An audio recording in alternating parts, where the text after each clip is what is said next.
a paz de Jesus esteja e envolva a todos nós nesta bendita oportunidade de juntos estudarmos os apontamentos que a doutrina espírita tão sabiamente coloca à nossa disposição. Vivendo na Terra, neste momento, trazemos conosco a esperança de realizações que nos assegurem uma posição melhor nos dias do futuro. Todos nós que estudamos a doutrina espírita temos com clareza as informações de que somos espíritos eternos, que fomos criados por Deus na ignorância, na simplicidade, para que buscássemos e para que busquemos juntos o aprendizado necessário para sairmos da condição da inferioridade para uma postura de angelitude. Buscar a paz e a felicidade é meta e prerrogativa que todos nós trazemos ansiosamente no coração. Neste momento, vivendo aqui na Terra, depois de mergulharmos e viajarmos durante milênios, usando a nossa razão, usando a nossa liberdade e usando o nosso livre-arbítrio, cada um de nós se encontra aqui na Terra em uma das três posições que Allan Kardec bem exemplifica em O Livro dos Espíritos, a obra básica que nós devemos estudar com afinco, que nós devemos estudar sistematicamente, porque está ali a base de todo o conteúdo da doutrina espírita. Lembra-nos um fato de Divaldo Franco, quando ele informa que, orientado por espíritos benfeitores, lhe foi sugerido que ele estudasse o Livro dos Espíritos. Então, ele fez isso durante um longo período, aproveitando cada pergunta, que são mais de 1000 perguntas e, consequentemente, mais de 1000 respostas. Terminado o livro, ele reencontra os benfeitores espirituais, coloca que ele havia terminado a leitura e o estudo daquela obra e qual livro ele deveria posteriormente seguir estudando. E os benfeitores novamente dizem: o Livro dos Espíritos. Uma vez mais, tendo feito o estudo do Livro dos Espíritos pela segunda vez, novamente em contato com os benfeitores amados, eles disseram: leia agora o Livro dos Espíritos. Portanto, uma obra que é para estar conosco todas as horas. É o que a facilita e descortina, faz passar diante dos nossos olhos todo o conteúdo que a doutrina espírita coloca à nossa disposição. Então, nós estamos na presente existência entre uma das três posturas que Allan Kardec nos ensina. Ou nós estamos num momento provacional de expiação, ou nós estamos em momentos de provações, ou nós estamos em tarefas missionárias. Às vezes, até em duas posturas ao mesmo tempo. Vejamos que expiação significa que estamos tendo a oportunidade de reparar erros do nosso passado. Porque nós somos espíritos que possuem corpos momentaneamente. A nossa vida verdadeira é a vida espiritual. Nós estamos na Terra num período de aprendizado. E o Evangelho segundo o Espiritismo está bem definido que a Terra se caracteriza como uma escola, uma penitenciária e um hospital. Muitos de nós estamos aqui fazendo estudos, outros estamos aprisionados em determinadas posturas, quer seja no corpo físico, numa doença incurável, num problema mais difícil, pagando alguma coisa de outrora, ou nós estamos aqui doentes, procurando auxílio num hospital. Portanto, a expiação pressupõe que nós estamos tendo a oportunidade de consertar erros que fizemos outrora, porque nós somos espíritos eternos. Há 40 mil anos, segundo André Luiz, no livro Libertação, no seu capítulo 1, nós estamos fazendo uso da razão.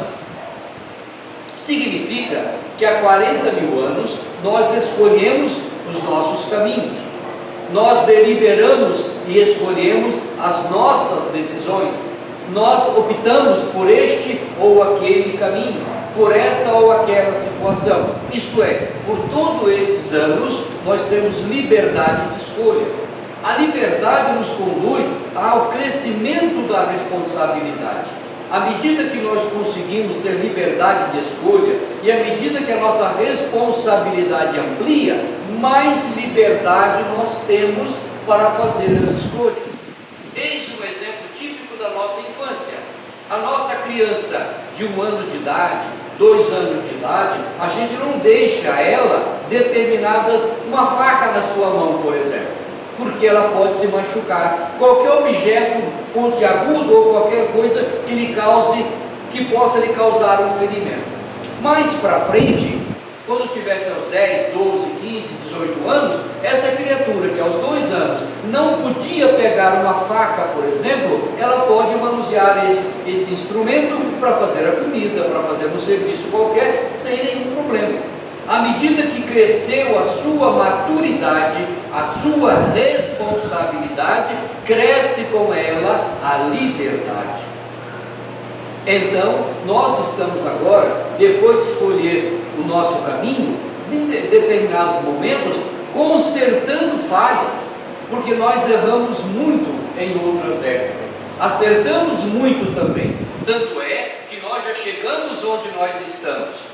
E nós não somos melhores porque a gente ainda não quis.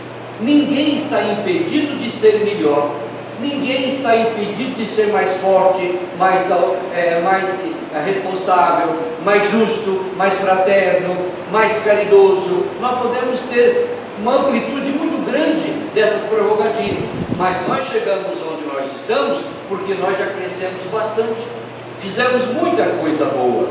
Numa noite desta, por exemplo, quantas coisas, quantos programas, quantas atividades não existem na cidade que a gente poderia estar lá e não estar aqui?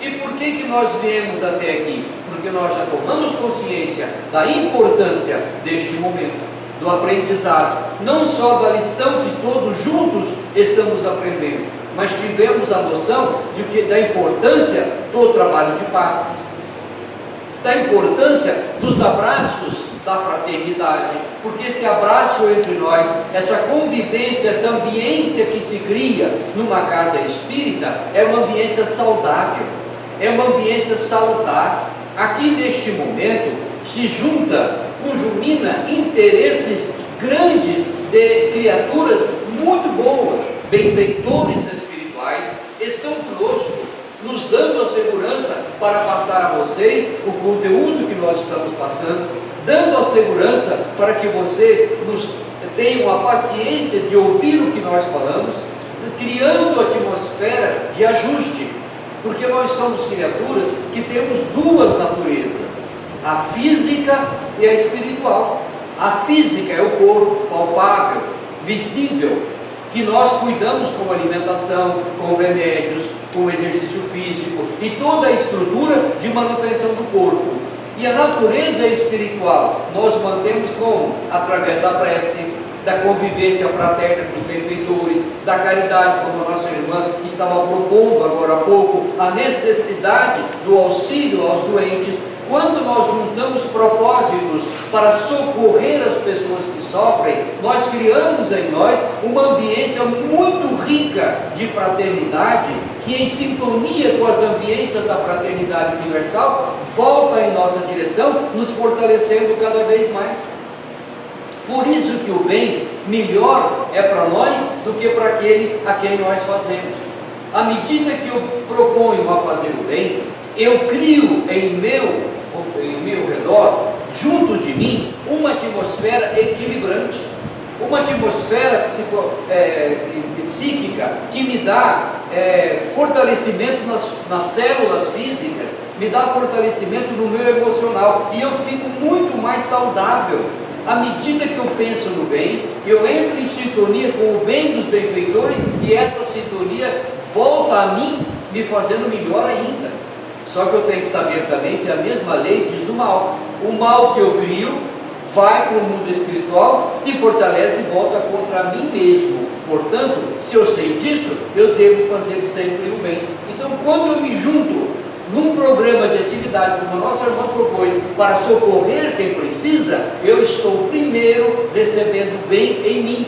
Por isso que Jesus ensinou o perdão, a necessidade de perdoar, de respeitar, de considerar as pessoas, porque isso facilita para nós a possibilidade de um equilíbrio espiritual. Nós temos duas naturezas: a física com a alimentação, com o exercício, com o remédio; a espiritual com a prece, com a caridade, com a visita à casa espírita, com o passe. Isso me fortalece, isso me faz crescer. Então, caros companheiros, se eu trago comigo determinados problemas de outras épocas, que eu não soube resolver ao longo desses milênios, eu tenho a oportunidade de estar aqui. Então a minha maturidade me trouxe até aqui nesta noite.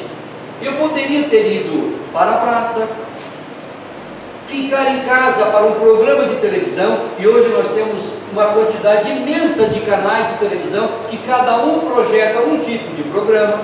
Nós temos a internet, nós temos o computador, nós temos tantas possibilidades de não vir aqui, até ficar em casa comodamente. Poderíamos ficar, trabalhamos o dia todo, nos cansamos, poderia ter ficado. Por que eu vim aqui? Porque eu estou amadurecido de que isso aqui, de que essa postura me garante um progresso espiritual, me faz sair da minha condição inferior para a superior que eu estou buscando. Então, se eu estiver resgatando alguma coisa, se eu estiver com débitos do passado, eu posso, através do meu trabalho, da minha luta, consertar tudo isso. E às vezes eu estou aqui hoje, na minha vida presente, levando problemas de ordem familiar, dificuldades financeiras, dificuldades na saúde, doenças incuráveis, filhos problemas, família problema. Perguntaram a um sábio: o senhor tem problema? Ele disse: tenho família. Onde tem família, tem problema.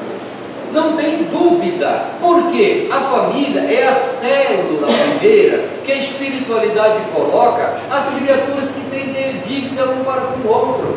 Onde a espiritualidade coloca aqueles que têm compromisso um com o outro. Não se formam famílias ao acaso. As famílias se formam por problemas de afetividade, por sintonia, até por adversidade deste passado de 40 mil anos. Portanto, as dificuldades da família existem para serem superadas. E ali nós temos que entrar com o perdão, com a tolerância, com a calma, com a paciência. E haja paciência, e haja resignação, porque não é fácil. É muito gostoso viver na rua. Você encontra aquela pessoa: oi, tudo bem? Se ele for uma pessoa antipática, você cumprimenta e vai embora. Mas dentro de casa não tem jeito, porque não tem ex-pai, ex-mãe, ex-filho, não tem. Nós temos ex um monte, mas ex-pai, ex-mãe, ex-filho, nós não temos. E essa convivência não é fácil. Portanto, podemos estar passando por dificuldades na família, mas tudo isso com a proposta de sairmos daqui melhores do que quando aqui nós chegamos. Muitas vezes nós estamos aqui também em posições de provas. O que é uma prova? A própria nomenclatura já diz: é um teste. Quando fazemos uma prova? Quando nós somos submetidos a qualquer tipo de teste. O aluno faz prova na escola, o concursado faz prova no concurso, o pedreiro faz prova vendo se ele faz a parede, o pintor faz prova vendo se ele sabe pintar. Teste. Estamos sendo submetidos a testes. Por exemplo, alguém faz a engenharia civil. Como ele faz a engenharia civil? na escola, na faculdade. Ele sai de lá engenheiro. Como ele vai provar se ele aprendeu tudo direitinho? Fazendo um prédio. Se o prédio não caiu, se o prédio se manteve de pé, ele usou todas as técnicas que ele aprendeu, ele está aprovado. Ele aprendeu e fez a prova. E assim muitos de nós estamos aqui para passar por provas. No mundo espiritual, a gente avançou um tanto e chegou num determinado momento que eu quero ir além disso. Aí eu digo aos meus benfeitores, eu preciso saber se eu já estou amadurecido para passar para um grau maior de conhecimento. Eu preciso saber se eu estou amadurecido para uma tarefa maior na vida que eu estou levando. Como eu vou testar isso? Eu preciso reencarnar e provar aquilo que eu estudei muito aqui. O que nós estudamos? Eu estudei paciência, eu estudei resignação, eu estudei tolerância, eu estudei trabalho, eu estudei responsabilidade, eu estudei honestidade. Tá, eu tenho que testar isso, então eu vou reencarnar. Bom, eu tenho que testar. Eu reencarno, como que eu vou saber se eu vou sair bem no teste da paciência? A providência divina vai me colocar alguém para me causar problemas. Lógico, para testar a minha paciência. É a única forma que eu sei, que eu vou saber, é alguém que tenta me tirar da paciência. E eu vou mostrar até quando eu resisto. E aí, todos nós temos lá aquele, ou aquele, ou aqueles que estão diariamente testando a nossa paciência, para ver se a gente tem paciência. Eu vim aqui para testar honestidade. Que bom. Então você vai ocupar um cargo onde você vai contar dinheiro o dia inteiro. Vamos ver se você não desvia um centavo. Tem muita gente que não está passando nesse teste. Vocês têm noção disso? O país está aí convulsionando com muita gente que não está passando no teste. Estão levando de mala. Então, mas como que vai testar? Vai jogar você numa posição para testar a tua honestidade. E tem muita gente passando no teste.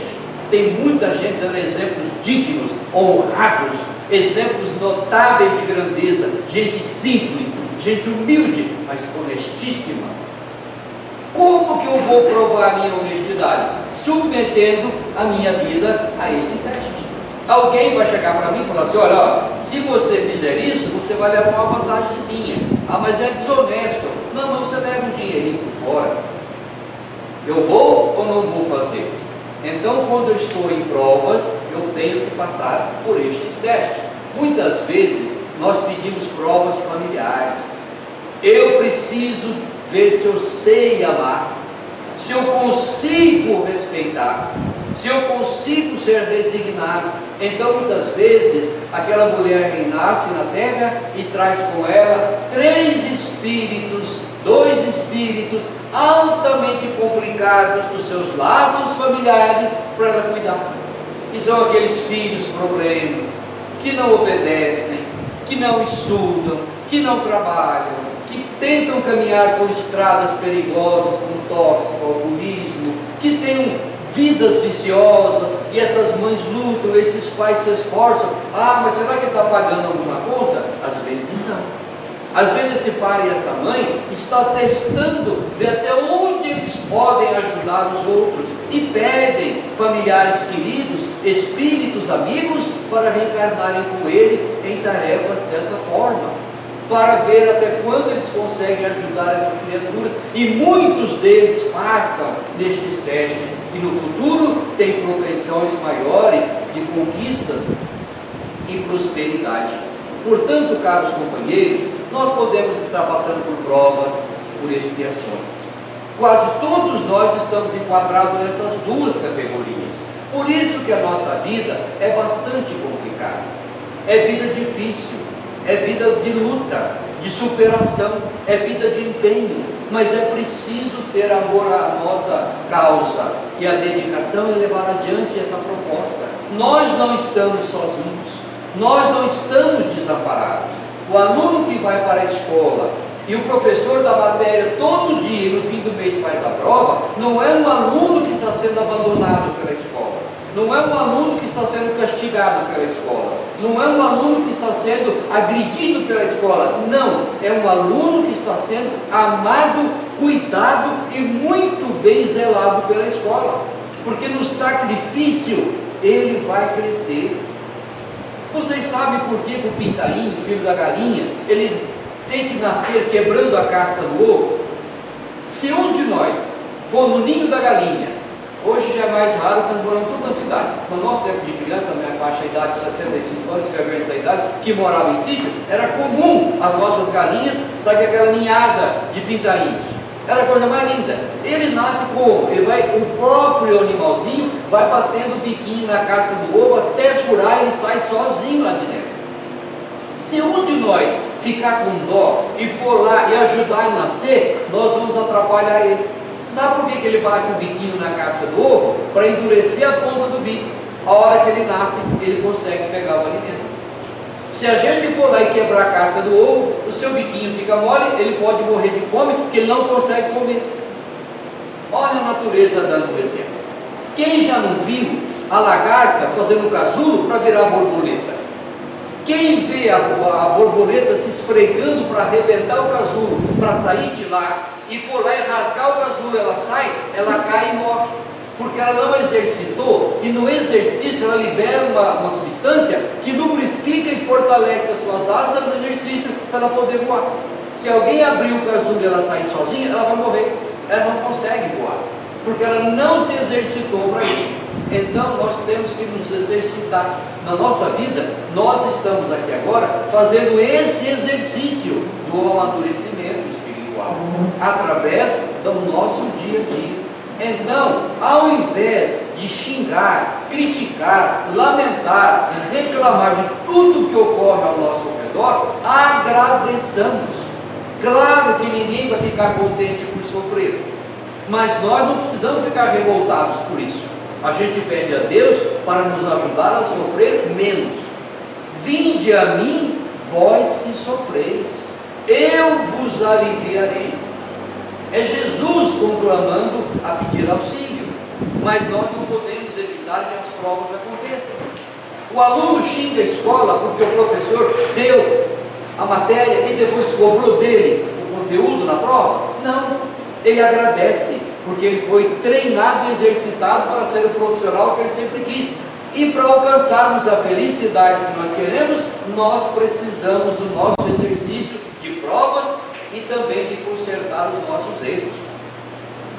Imaginamos que eu chego para essa minha irmã e peço a ela R$100 emprestado, porque eu não tenho gasolina para ir embora. Ora, a próxima vez que eu vim fazer palestra, eu trago R$100. Eu venho, a hora que eu identificar ela, eu tenho duas coisas a fazer: ou eu pago o que eu devo, eu fico chateado. Puxa vida, eu peguei o dinheiro dessa senhora e não paguei. Eu fico constrangido, talvez nem consiga fazer a palestra direito, porque eu estou devendo a ela. A minha consciência me acusa, e a nossa consciência nos acusa de muita coisa que foi feita errado ao longo desses 40 mil anos. E chega um ponto que a gente pede a Deus: eu preciso pagar esta conta. Então nós reencarnamos com os recursos para resgatar esta conta. Se eu feri esta jovem no passado e causei danos a ela, talvez nessa encarnação eu a trago como minha filha, como uma irmã, para ajudá-la a sair do problema que ela está, que eu causei. Quantos de nós não tem um marido, uma esposa, um filho, um pai, uma mãe, um irmão, alguém que está na nossa casa dando um monte de trabalho, que fomos nós que colocamos aquela criatura onde ela está hoje, por erros do passado? Aí nós pedimos o resgate, trazê-la conosco para que ela pudesse melhorar junto de nós. É a vida nos dando a oportunidade. No passado, há uns 2 séculos passados, essa história, eu não me lembro mais onde foi tirado, acho que foi no livro A Vida Escreve, ou coisa parecida, do Hilário Silva, alguma coisa assim.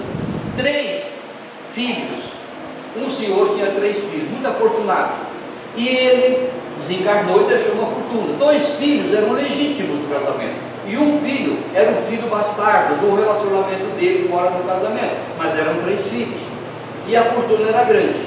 2 filhos legítimos se juntaram e tramaram liquidar o irmão bastardo, para sobrar mais dinheiro, e se aproximaram os 3, muito bem tramados, de um açude, de um lago, onde havia peixes vorazes, carnívoros, e empurraram esse irmão dentro d'água, e ele foi devorado pelos peixes. Mais de 1 século e meio depois, na Amazônia, esses 2 que causaram esse dano ao irmão reencarnaram como pai e filho, e numa travessia de um dos rios da Amazônia, o pai remando, o filho sentado no barco, num solavanco da água, o filho cai e as piranhas devoram ele em minutos, e o pai consegue tirar do fundo do rio o esqueleto do filho. O que eles fizeram lá, eles receberam aqui. O pai teve que colher o filho morto naquela condição, e os 2 haviam planejado o mesmo crime numa encarnação passada. Se eles tivessem se modificado ao longo desse tempo, modificado a sua vida, teriam tido uma resposta da vida de forma diferente, mas permaneceram do jeito que eram, resgataram a lei da mesma forma, porque nós podemos pagar nossas contas de 2 maneiras: com o trabalho ou com a dor. Quem trabalha mais, sofre menos.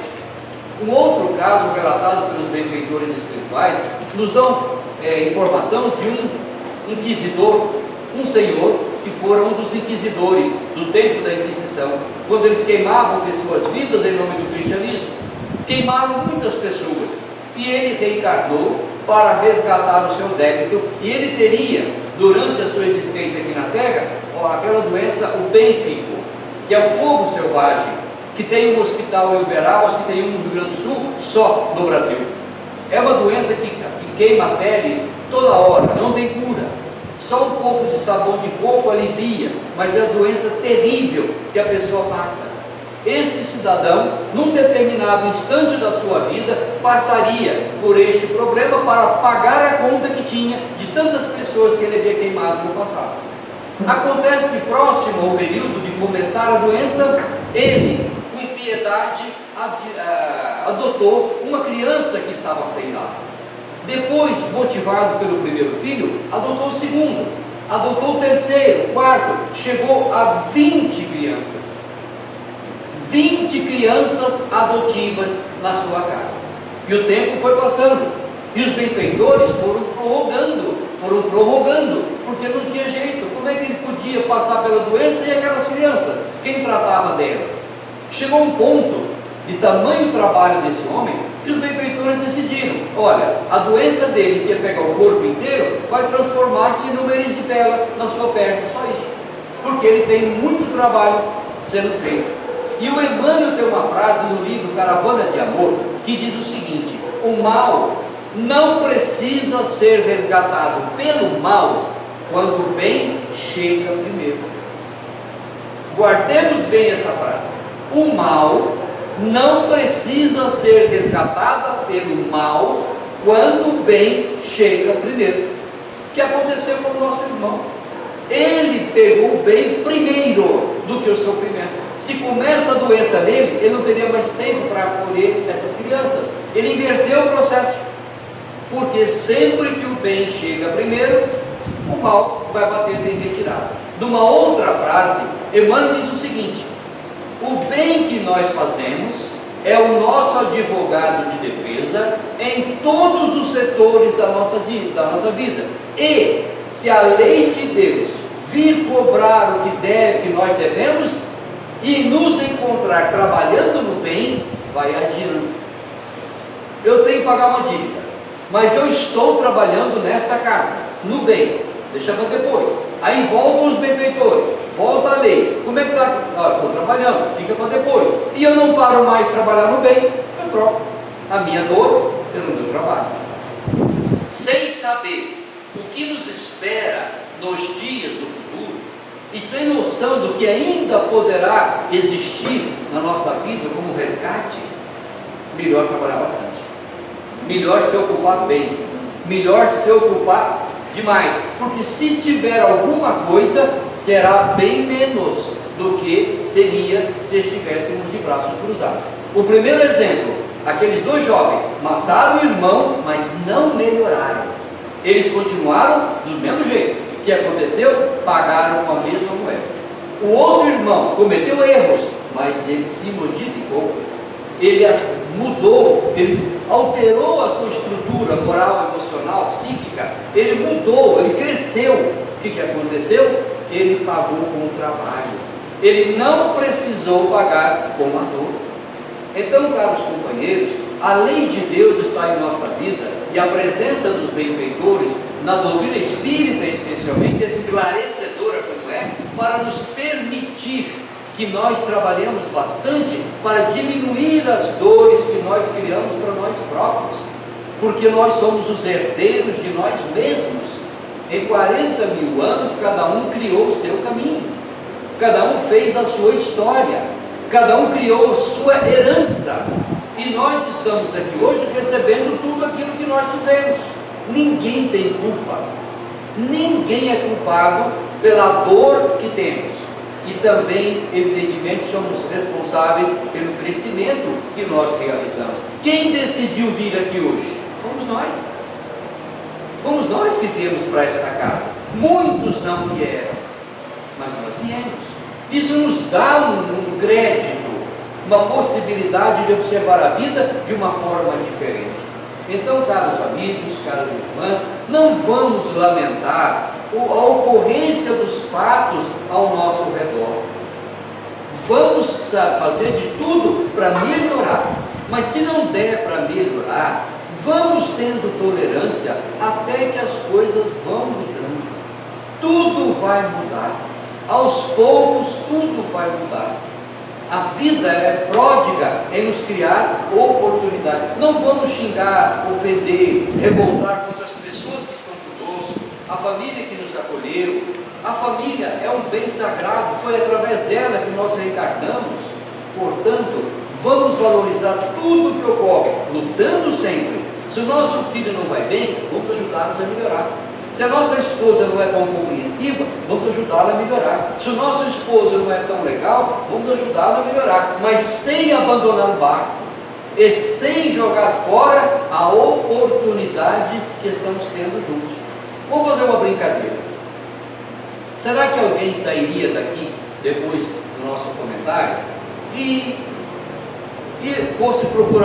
iria procurar uma farmácia, por exemplo? Sairia daqui e vamos numa farmácia. Aí a gente chega na farmácia e fala para o farmacêutico assim: olha, já está fazendo 2 meses que eu não tomo uma injeção. Eu estou com uma vontade imensa de tomar uma injeção. Uma injeção joia. Alguém faria isso? Em sã consciência, ninguém faria isso. Ninguém teria essa insanidade. Não, vou sair daqui, vou tomar uma injeção. Mas vamos imaginar que um de nós fosse repentinamente acometido de um cálculo renal, de uma cólica daquelas que eu nunca passei, mas quem passa diz que é coisa de doido. Alguém que deve ter passado, já passou. Aí o senhor tem uma cólica renal. O senhor sai daqui para fazer o quê? Correndo para pedir o quê? Uma injeção de Buscopan, ou seja do que for, me aplica uma injeção. Tudo que ele quer naquela hora, você pode dar para ele um sorvete, uma refeição, um carro 0 km, ele não quer nada, ele só quer uma injeção analgésica. É tudo que ele quer. Aí depois que ele sai daqui, que ele toma a injeção, o farmacêutico fura, aplica, dói. O que ele diz para o farmacêutico? Seu animal, seu monstro, você me furou. O que ele diz? Muito obrigado. Obrigado, meu irmão, para me tirar essa dor. Obrigado, cientista que descobriu o analgésico. Obrigado quem buscou essa injeção. Obrigado por todos que fizeram isso por mim. Não é isso que o senhor vai dizer? Ou será que alguém sairia daqui e falar: amanhã eu vou procurar um hospital e vou pedir para marcar uma cirurgia? Há uns 3 anos que eu não faço uma cirurgia, estou com saudade. Também não faríamos. Mas se fosse diagnosticado amanhã um tumor que nos mataria em 48 horas se não tiver uma cirurgia, o que é que nós vamos fazer? Correr para o hospital, implorar para o médico, para o anestesista, para todo mundo, para o corpo de enfermagem, fazer a cirurgia rapidinha para extirpar o tumor. E alguém vai xingar o médico? Vai xingar o anestesista? Vai xingar o farmacêutico, o enfermeiro? Vai falar mal do hospital? Obrigado a todos eles. Por quê? Porque nos livrou de um mal maior.